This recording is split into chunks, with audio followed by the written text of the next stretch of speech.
Olá pessoal, Guilherme de Biologia. Eu vou comentar a prova da GV na carreira de Economia. Uma prova de 15 testes, uma prova abrangente, né, com todos os principais setores da biologia abordados na prova. A gente teve questões de citologia, biologia vegetal, ecologia, biologia animal, genética, parasitoses humanas e classificação geral dos seres vivos.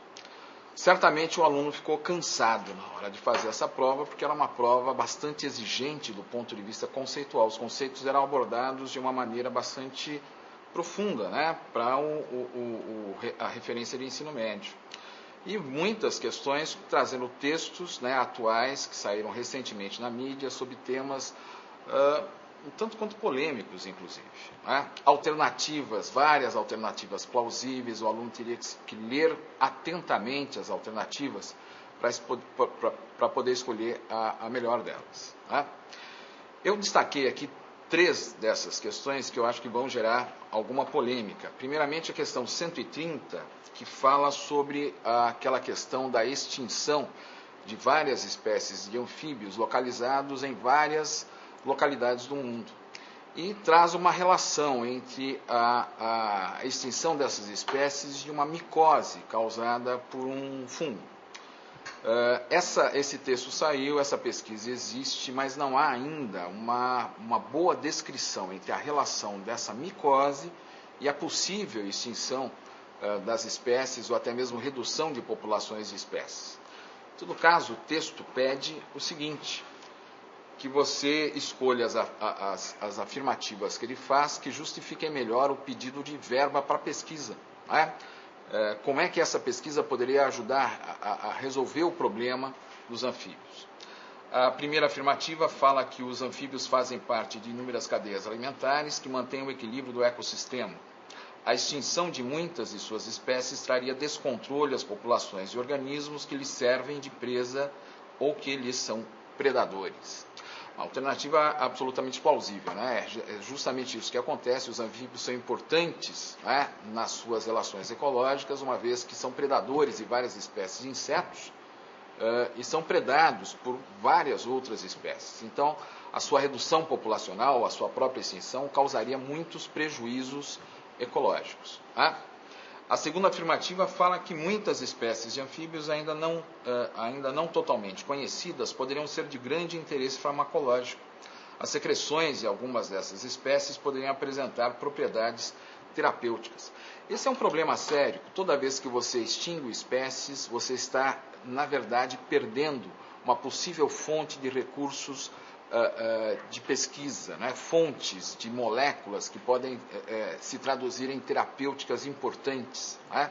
São os famosos recursos biológicos, que a gente acaba perdendo com a extinção de essa e outras espécies de seres vivos. Em terceiro lugar, as pesquisas sobre o fungo causador da quitridiomicose, olha que nome complicado, poderiam resultar em medicamentos que, administrados aos anfíbios, poderiam salvá-los da extinção. A lógica mais superficial existe. Entretanto, como aplicar um remédio, né, possivelmente encontrado em ambiente natural? E outra coisa, esse remédio poderia causar prejuízo para outras espécies presentes no meio ambiente, outras espécies de fungos, por exemplo, que seriam importantes para a manutenção do equilíbrio, né, do ecossistema. Então, não é uma boa afirmativa. E a número 4, as pesquisas sobre a quitridiomicose, poderiam ajudar a esclarecer as causas do aquecimento global. As causas do aquecimento global são, em linhas gerais, bem conhecidas. Elas são referentes à poluição atmosférica, né? O aumento principalmente nos gases de carbono, como o CO2, o gás carbônico e o metano. Então, também não é uma boa afirmativa. As afirmativas 1 e 2 são plausíveis, o que nos deixa com a alternativa A. Tá? A outra questão que eu gostaria de comentar é a questão 133, que é aquela questão que fala sobre os morcegos.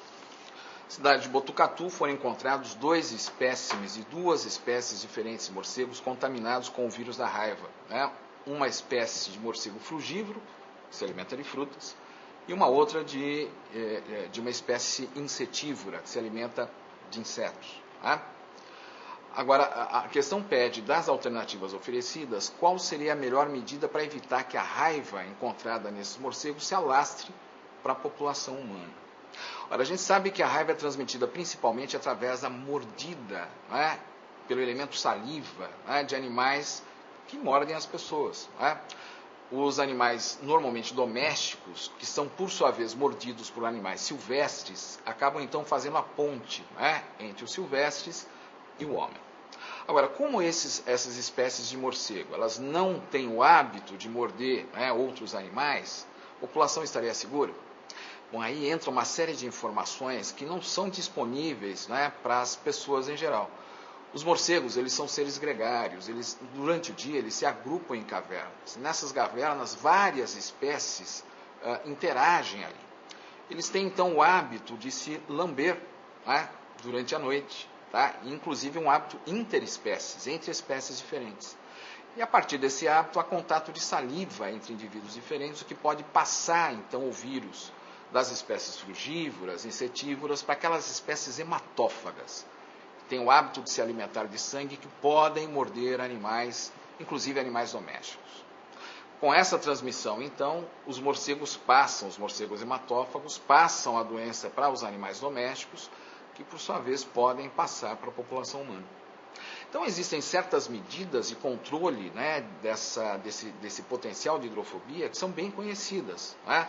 A alternativa A, por exemplo, fala de uma medida eficaz, que é promover campanha para a localização e eliminação das colônias de morcegos nas áreas urbana e rural. Então existem técnicas hoje já bem conhecidas que são feitas para controlar essas populações de morcegos potenciais transmissores da raiva. O item C, a alternativa C, fala em antecipar a vacinação antirrábica de cães e gatos nas regiões onde os morcegos forem encontrados. Perfeito? Esses são os principais transmissores da raiva para o homem, claro. E a alternativa B fala ainda em promover campanha para a vacinação antirrábica da população humana, evidente. As pessoas devem ser também vacinadas contra a raiva, já que existe o perigo potencial da raiva se tornar uma epidemia na região. Então, são 3 alternativas plausíveis. Como escolher uma das 3? Na minha opinião, não há como escolher. Tá? Eu acho que aí o vestibular, o exame, deu uma séria mancada. Né? Eu acho que, a rigor, as 3 alternativas são igualmente aceitáveis. Né? É uma pena. E a questão 134, que foi um tema bastante divulgado na mídia, né? Ainda agora esse ano de 2006, era um texto que falava sobre a grande semelhança que existe entre o genoma, conjunto de genes da espécie humana, e do chimpanzé. Tá? Que havia mais de 99% de coincidência de locus, com cerca de 4% de diferença de alelos. Esse é um tema bastante complexo, né? Escapa um pouquinho, inclusive, do nível de profundidade que o aluno de ensino médio deve ter sobre o tema. Nós sabemos que a partir de um mesmo gene, a partir de um mesmo alelo, da mesma sequência de bases nitrogenadas, o mesmo número de bases nitrogenadas, é possível que se faça diferentes versões de proteína. Isso porque existem mecanismos bioquímicos recentemente descritos, como o tal do splicing, onde o DNA transcreve uma molécula de RNA que pode ser picotada, cortada, em diferentes trechos. Então, a partir de um mesmo transcrito primário de RNA mensageiro, você pode, cortando em diferentes trechos, fazer diferentes RNAs mensageiros e assim produzir diferentes versões de uma proteína. Com isso, um mesmo genoma ganha a capacidade de produzir diferentes variações fenotípicas. Há ainda outros aspectos a se considerar sobre esse tema, que é bastante complexo e é um tema bastante atual de pesquisa biológica.